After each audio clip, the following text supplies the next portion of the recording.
Like seriously, what the heck is going on in trucking right now, guys? I know drivers that literally can't find a job. I got people calling my phone asking me for help. And for the first time, I don't think we've ever seen this many carriers go out of business. It's like nobody knows what to do. Listen, I've narrowed it down to 3 solutions, y'all. Stick around to the end of this video and we're going to talk about that and some other helpful tips. Let's go. To understand what's actually happening in trucking, guys, you need to start, around the time of, the whole thing with the mask coverings and all that. I don't want to say the word, guys. I don't know. They're probably still trying to, silence certain videos speaking on that topic. But you know what I mean. If you was wearing a mask around that time, you get what I'm trying to say. So to understand what's really going on in trucking, you need to start from that time. And what happened around that time? A lot of truck drivers jumped inside of the business. Okay, I mean, so many drivers that I could not count. People saw the money in trucking, so they were rushing in by the thousands. Fast forward to today, you have the opposite effect. People are losing everything that they own, and it gets worse than that. You have people losing marriages, you have people losing houses, cars, whatever. And I just want to simplify it for you because I know there's a lot of data out there. You hear a lot about driver shortages, you hear a lot about supply chain, but let's just make it really, really, really simple, guys, especially if you're new inside of the trucking industry. Believe it or not, we use the term trucking very loosely, but it's a whole bunch of different industries all combined under the word trucking. And I feel like it's time to really dismantle that and really look at what we're calling trucking. Okay, you would be I want to exaggerate this number a little bit, but you would be 75% ahead of most truck drivers if you just did your numbers. Believe it or not, if you did your CPM, your RPM, your fuel per mile, like what does it cost you to run your trucking business? If you were to do that, you would be above 75% of truck drivers, because I can't tell you how many guys don't look at what they're actually making. I sold my trucking business and I took a portion of what I made and I decided to build this app. I built this app for me because guess what? I was struggling with numbers and I didn't understand what it took to really run a trucking business until years into it. And I heard the older drivers telling me that you got to do your numbers, you got to understand your CPM, your RPM and different things like that. And I didn't care about none of that. I just wanted to pick up that load. Guys, let's just say, for example, you're deadheading 40 miles to pick up a load, which is really far, but people do that all the time. Okay, and the loaded miles is about 800 miles. Okay, if that load is paying you approximately about $1,500, you're making $1.79 a mile off of that load. And let me explain something to you.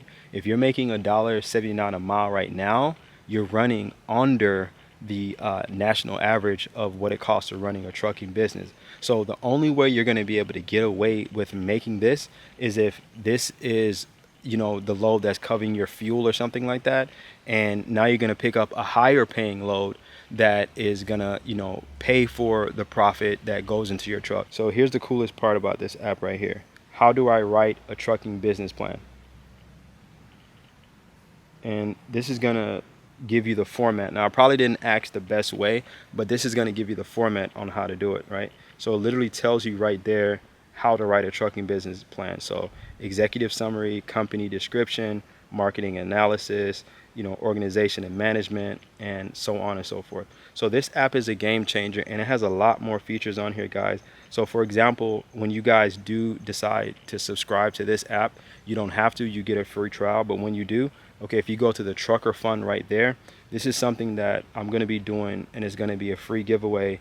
And it's going to be like on a monthly basis where, we choose a truck driver and we just help out. But go check it out, guys. It has a ton of features on there. It's called Easy Go Manager. You can actually download it right now, okay? The biggest issue we have, guys, is supply and demand, okay? You have a lot of drivers out there, but when you're talking about freight, the freight is not circulating. Right now, you can call brokers and literally brokers will hang up in your face because guess what? They don't really need you. If you don't take that load, the next guy is going to take that load. Solution number 1, guys, stay small and do not grow. Okay, and that sounds so simple, but if I would have gotten this advice a little bit earlier, if somebody would have told me like, hey man, just hold on to what you got, you're doing the best thing because it's working. Okay, sometimes when we hear that type of advice, we don't take it because guess what? We're thinking about the next guy. We want to grow. We want to make as much money as possible. And that can have you grow right out the door, right out the trucking business. Okay. If you have one truck right now, that's probably going to be the safest thing for you, because if you're not, blessed with, thousands of dollars in some type of saving, or, you have loans that you could take advantage of, and you have such a great interest rate and a time, to pay it back, that it's not a problem for you, then growing right now might not be the best thing. And when I'm talking about growing, let me just be very, very specific to who I'm talking to, okay?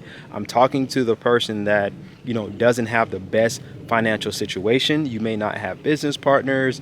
You may, just be working off of some savings that you had. You may have, 10, 15,000 in the bank, and you're thinking about getting another truck and sticking a driver in there. Do not do that. Stay small and ride it out.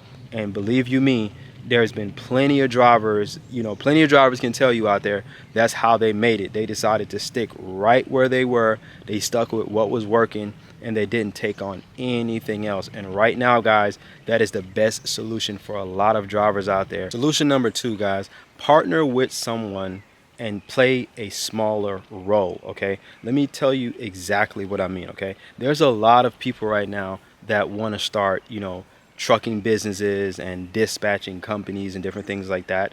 Partner up with somebody that is, that has a good situation going on, all right? Let's just say, for example, someone that has 10 trucks, okay?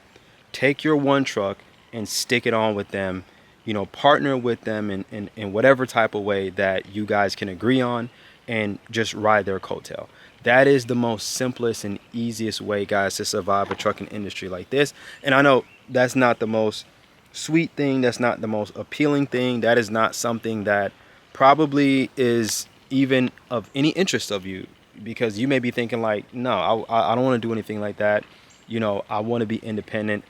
Listen, being independent, guys, comes with so many variables that it's not funny, okay? I literally just sold my trucking business, and this came off of, the fact that I was independent for so long.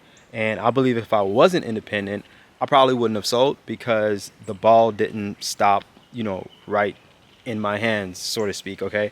I would have probably had somebody to rely on, and I would have probably been making, decisions without as much pressure that was on me. So, I'm just being honest, guys. If you partner up with somebody who has a great situation going on, it is a high likely chance that you will survive. Sometimes in this business, guys, staying steady is how you move forward, okay? That may not make the most sense to you right now, but staying steady is how you move forward. I promise you guys, that is how this works, okay? The last solution, guys, that I'm going to give you is repositioning yourself, okay? Now, what exactly does that mean, okay? Now, I'm going to use my situation for example, all right? I just sold my trucking business, and I sold it for about $20,000. Now, I only sold my business because I was repositioning myself. I realized that as a driver, I was not able to move around this industry like I needed to, and I started feeling stuck. I started feeling stagnant, and I hit, a roof, and I knew I wasn't going to go any further, because guess what? I didn't have the finances to go deeper. Trucking is about, being in debt. That's what this industry is about. If your truck goes down, you have to go into debt to fix it. So I kept going through that cycle over and over and over, and I got to the point where I was like, you know what? I can't afford to go into debt anymore. I love the trucking industry. I don't want to leave. What can I do? So I decided to sell, and I decided to invest into a brokerage, a dispatching company, and my own software. Okay, that's exactly how I repositioned myself, and still, managed to stay in the trucking business. So right now, I'm doing $1,000 a week in my dispatching business, which isn't, a whole lot of money, but that is one of my income streams, okay? So repositioning yourself is going to be, the best solution, guys, for a lot of you who are not able to survive. You love trucking, you want to stick in this business, but you don't want to, go out the door. You don't want to, you may not even want to go out the door empty-handed. You could do what I did, sell your trucking business and reposition yourself in a different position. Now, maybe you're thinking that you have to leave from owning your own truck to becoming a company driver again. You actually don't have to, okay? Some of you that, you know, don't want to be a company driver, you can simply find situations where you can lease a truck for a short period of time. I always preach against leasing trucks, guys, for long term. Okay, that is when I believe that leasing is not the best situation. But for a short term goal, like if you don't want to be a company driver and you want to make a little bit more, go ahead and lease a truck for a year. Lease a truck for a year, but make sure you're leasing onto a company that that someone's working there, and you can verify the situation, you can verify the type of agreements that they have, and you can put yourself in a safe lease situation, because a lot of guys get screwed trying to lease. Okay, and with that being said, guys, this is the end of the video. Make sure you comment, like, and subscribe, guys, and if I helped you out, leave me a comment down below letting me know that.